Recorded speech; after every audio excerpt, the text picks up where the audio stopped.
Hi guys, welcome back. I'm Timbox Mind Coach, and in this video I'm going to be giving you a whistle-stop tour of how to manage your own mind and how to minimize the chances of any high anxiety response.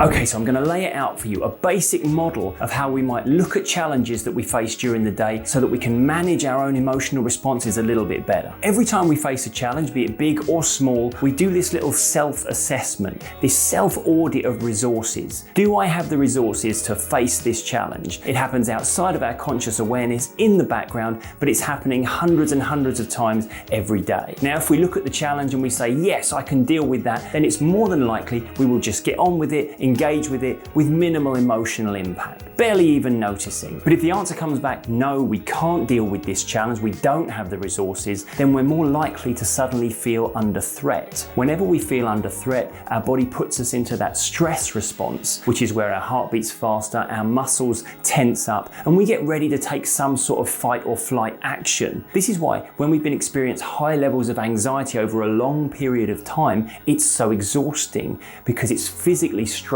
our system. What's happening there is we're looking at the daily challenges and we're doubting our ability to cope with them, and that's why we're in that state. So we can see why it's of value to get the answer back, yes, I can deal with this challenge. But how do we make sure of that? Well, here are the three major metrics that your mind takes into account when facing a challenge and deciding, can I deal with it? The first one is, how big is the challenge? Is it a mountain or a molehill? Is it one thing or is it many things? The second one, how good am I at facing challenges? This is all about our own self-esteem. How do we rate our own quality at dealing with things? And the third one, how close to my best am I? It's all very well looking at a small challenge, feeling like somebody who deals with challenges very well, but if we're at a low ebb, we might still doubt our ability to take on this particular challenge. So let's go through some ways that we can deal with each one of these metrics and stack the odds in our favor of our mind saying, yes, we can handle this.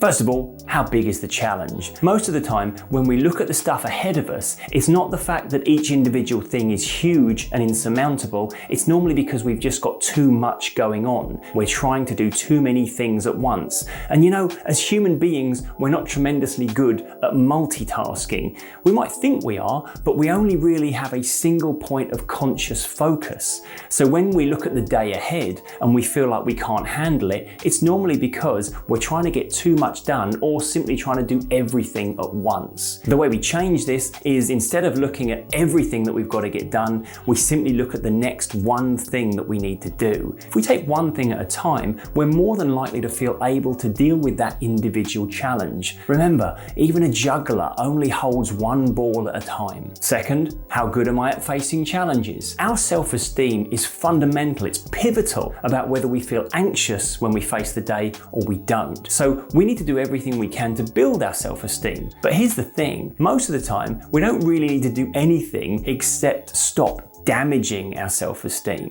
Most people receive a tremendous amount of negativity on a daily basis, but it's nobody else giving them that negativity, it's themselves. Our inner rhetoric, our self-talk is very often tainted by negativity. We beat ourselves up for the mistakes that we make, and as a result we learn nothing except that uncomfortable truth that I'm someone who makes mistakes. Well, guess what? All human beings do. That's how we learn. We make mistakes, we do it wrong, and then we correct that, we learn from it and get it right the next time. Trouble is, all the energy spent after we make that mistake is normally in beating ourselves up for making the mistake, or just beating ourselves up for how we're not performing as well as we want to. All that does is it taints and warps our impression of our own quality and our own ability to deal with life's challenges. If we change that one thing and decide, instead of beating ourselves up, to build ourselves up, to notice the things that we do well, to put less focus on the things that we're failing at, and also just to simply learn from the mistakes we make, then it's more than likely that we would head into tomorrow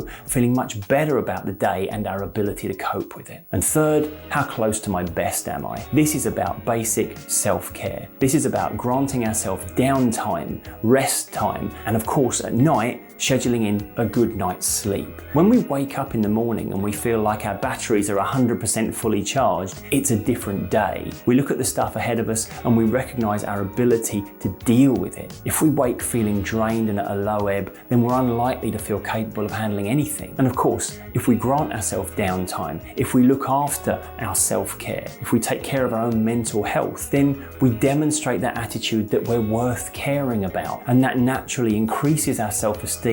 It makes it easier for our mind to change that inner rhetoric and start thinking more positively about ourselves. Then of course, as we start to feel better about ourselves, we look at the challenges ahead. They don't seem quite so big and daunting anymore. So there you have it, a whistle-stop tour of mind management. 3 easy things, direct things that you can take action on today to change the way you're responding to life's challenges. If you've enjoyed this video, please hit the like button and remember to subscribe, because I put videos up 2 or 3 times a week, all about how the mind works, how we get it working a little bit better.